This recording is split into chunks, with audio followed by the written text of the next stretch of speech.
Assalomu alaykum rahmatullohi va barakatuh. Azizlar, yaxshimisizlar?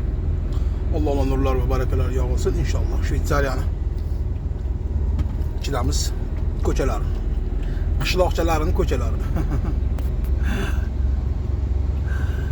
Oddiy tilda gapirib qo'ygandik, qishloqchalar deb. Asli bular bizning tilda qishloqchalar. Shvetsariyadamiz. 250 kilometrdan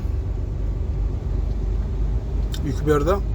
Ya'ni o'sha shaharda ortib yuradigan, Amerikaga eksport bo'ladigan yuk 5-marta borib ortishim u joydan Niderlandiyaga portga va Germaniyani portiga, Bern degan shaharga olib boramiz inshaalloh. Hozir shu Bernga boramiz. Shu Kassel tomonidan o'sha qishga yana kirar ekanmizda. O'zi endi bahorga kirdik. Yana qaytib qishga kirar ekanmiz. Sovuqqa.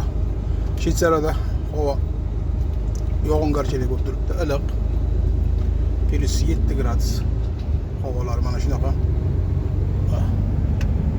Yashillik. Joninglar sog' umrlar uzun bo'lsin, azizlar. Yo'lma-yo'l inshaalloh Xudo xolasa. Manzaralarni, tabiatlarni qo'yib ilinib ketamiz. Kuzatishda davom etinglar. Joninglar sog', umrlar uzun va barakali bo'lsin. Assalomu alaykum va rahmatullohi va barakatuh.